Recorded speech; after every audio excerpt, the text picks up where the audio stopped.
Ésaïe, chapitre 3. Le Seigneur, l'Éternel des armées, va ôter de Jérusalem et de Juda tout appui et toute ressource de pain et toute ressource d'eau, le héros et l'homme de guerre, le juge et le prophète, le devin et l'ancien, le chef de 50 et le magistrat, le conseiller, l'artisan distingué et l'habile enchanteur. Je leur donnerai des jeunes gens pour chefs et des enfants domineront sur eux. Il y aura réciprocité d'oppression parmi le peuple. L'un opprimera l'autre, chacun son prochain. Le jeune homme attaquera le vieillard et l'homme de rien celui qui est honoré. On ira jusqu'à saisir son frère dans la maison paternelle. Tu as un habit, sois notre chef. Prends ces ruines sous ta main. Ce jour-là même, il répondra, je ne saurais être un médecin, et dans ma maison il n'y a ni pain ni vêtements. Ne m'établissez pas chef de peuple. Jérusalem chancelle et Juda s'écroule, parce que leurs paroles et leurs œuvres sont contre l'Éternel, bravant les regards de sa majesté. L'aspect de leur visage témoigne contre eux, et comme Sodome, ils publient leurs crimes sans dissimuler. Malheur à leur âme, car ils se préparent des maux. Dites que le juste prospérera, car il jouira du fruit de ses œuvres. Malheur au méchant, il sera dans l'infortune, car il recueillera le produit de ses mains. Mon peuple a pour oppresseur des enfants et des femmes dominent sur lui. Mon peuple, ceux qui te conduisent t'égarent, et ils corrompent la voie dans laquelle tu marches. L'Éternel se présente pour plaider, il est debout pour juger les peuples. L'Éternel entre en jugement avec les anciens de son peuple et avec ses chefs. Vous avez brouté la vigne, la dépouille du pauvre est dans vos maisons. De quel droit foulez-vous mon peuple et écrasez-vous la face des pauvres ? Dit le Seigneur, l'Éternel des armées. L'Éternel dit, parce que les filles de Sion sont orgueilleuses et qu'elles marchent le cou tendu et les regards effrontés, parce qu'elles vont à petits pas et qu'elles font résonner les boucles de leurs pieds, le Seigneur rendra chauve le sommet de la tête des filles de Sion. L'Éternel découvrira leur nudité. En ce jour-là, le Seigneur ôtera les boucles qui servent d'ornement à leurs pieds, et les filets et les croissants, les pendants d'oreilles et les bracelets et les voiles, les diadèmes, les chaînettes des pieds et les ceintures, les boîtes de senteurs et les amulettes, les bagues et les anneaux du nez, les vêtements précieux et les larges tuniques, les manteaux et les gibecières, les miroirs et les chemises fines, les turbans et les surtouts légers. Au lieu de parfum, il y aura de l'infection, au lieu de ceinture une corde, au lieu de cheveux bouclés une tête chauve, au lieu de larges manteaux un sac étroit, une marque flétrissante au lieu de beauté. Tes hommes tomberont sous le glaive et tes héros dans le combat. Les portes de Sion gémiront et seront dans le deuil. Dépouillée, elle s'assiera par terre. Ésaïe, chapitre 4.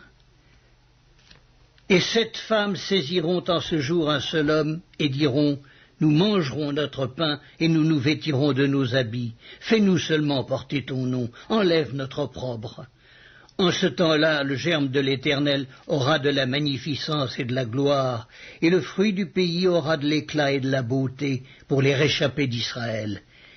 Et les restes de Sion, les restes de Jérusalem seront appelés saints. Quiconque à Jérusalem sera inscrit parmi les vivants, après que le Seigneur aura lavé les ordures des filles de Sion et purifié Jérusalem du sang qui est au milieu d'elle par le souffle de la justice et par le souffle de la destruction. L'Éternel établira sur toute l'étendue de la montagne de Sion et sur ses lieux d'assemblée une nuée fumante pendant le jour et un feu de flammes éclatantes pendant la nuit. Car tout ce qui est glorieux sera mis à couvert. Il y aura un abri pour donner de l'ombre contre la chaleur du jour, pour servir de refuge et d'asile contre l'orage et la pluie.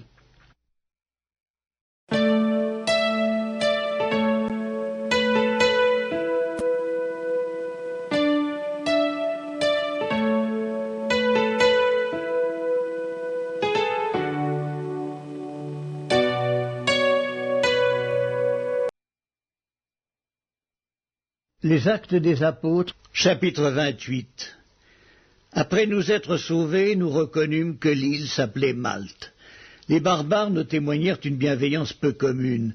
Ils nous recueillirent tous auprès d'un grand feu qu'ils avaient allumé parce que la pluie tombait et qu'il faisait grand froid. Paul ayant ramassé un tas de broussailles et l'ayant mis au feu, une vipère en sortit par l'effet de la chaleur et s'attacha à sa main. Quand les barbares virent l'animal suspendu à sa main, ils se dirent les uns aux autres: « Assurément, cet homme est un meurtrier, puisque la justice n'a pas voulu le laisser vivre après qu'il a été sauvé de la mer. » Paul secoua l'animal dans le feu et ne ressentit aucun mal. Ces gens s'attendaient à le voir enfler ou tomber mort subitement, mais après avoir longtemps attendu, voyant qu'il ne lui arrivait aucun mal, ils changèrent d'avis et dirent que c'était un dieu. Il y avait dans les environs des terres appartenant au principal personnage de l'île, nommé Publius, qui nous reçut et nous logea pendant 3 jours de la manière la plus amicale. Le père de Publius était alors au lit, malade de la fièvre et de la dysenterie. Paul s'étant rendu vers lui, pria, lui apposa les mains et le guérit. Là-dessus vinrent les autres malades de l'île, et ils furent guéris. On nous rendit de grands honneurs, et à notre départ on nous fournit les choses dont nous avions besoin. Après un séjour de 3 mois, nous nous embarquâmes sur un navire d'Alexandrie, qui avait passé l'hiver dans l'île, et qui portait pour enseigne les Dioscures. Ayant abordé à Syracuse, nous y restâmes 3 jours. De là, en suivant la côte, nous atteignîmes Reggio. Et le vent du midi s'étant levé le lendemain, nous fîmes en 2 jours le trajet jusqu'à Pouzole, où nous trouvâmes des frères qui nous prièrent de passer 7 jours avec eux. Et c'est ainsi que nous allâmes à Rome. De Rome vinrent à notre rencontre, jusqu'au forum d'Appius et aux 3 tavernes, les frères qui avaient entendu parler de nous. Paul, en les voyant, rendit grâces à Dieu et prit courage. Lorsque nous fûmes arrivés à Rome, on permit à Paul de demeurer en son particulier avec un soldat qui le gardait. Au bout de 3 jours, Paul convoqua les principaux des Juifs, et quand ils furent réunis, il leur adressa ces paroles. « Hommes frères, sans avoir rien fait contre le peuple, ni contre les coutumes de nos pères, j'ai été mis en prison à Jérusalem et livré de là entre les mains des Romains. Après m'avoir interrogé, ils voulaient me relâcher parce qu'il n'y avait en moi rien qui méritât la mort. Mais les Juifs s'y opposèrent, et j'ai été forcé d'en appeler à César, n'ayant du reste aucun dessein d'accuser ma nation. Voilà pourquoi j'ai demandé à vous voir et à vous parler, car c'est à cause de l'espérance d'Israël que je porte cette chaîne. » Ils lui répondirent, « Nous n'avons reçu de Judée aucune lettre à ton sujet, et il n'est venu aucun frère qui ait rapporté ou dit du mal de toi. Mais nous voudrions apprendre de toi ce que tu penses, car nous savons que cette secte rencontre partout de l'opposition. » Ils lui fixèrent un jour, et plusieurs vinrent le trouver dans son logis. Paul leur annonça le royaume de Dieu, en rendant témoignage, et en cherchant par la loi de Moïse et par les prophètes à les persuader de ce qui concerne Jésus. L'entretien dura depuis le matin jusqu'au soir. Les uns furent persuadés par ce qu'ils disaient, et les autres ne crurent point. Comme ils se retiraient en désaccord, Paul n'ajouta que ces mots: « C'est avec raison que le Saint-Esprit, parlant à vos pères par le prophète Ésaïe, a dit: Va vers ce peuple et dis: vous entendrez de vos oreilles et vous ne comprendrez point.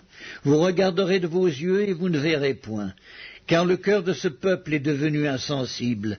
Ils ont endurci leurs oreilles et ils ont fermé leurs yeux, de peur qu'ils ne voient de leurs yeux, qu'ils n'entendent de leurs oreilles, qu'ils ne comprennent de leur cœur, qu'ils ne se convertissent et que je ne les guérisse. Sachez donc que ce salut de Dieu a été envoyé aux païens et qu'ils l'écouteront. » Lorsqu'il eut dit cela, les Juifs s'en allèrent, discutant vivement entre eux. Paul demeura 2 ans entiers dans une maison qu'il avait louée. Il recevait tous ceux qui venaient le voir, prêchant le royaume de Dieu et enseignant ce qui concerne le Seigneur Jésus-Christ, en toute liberté et sans obstacle.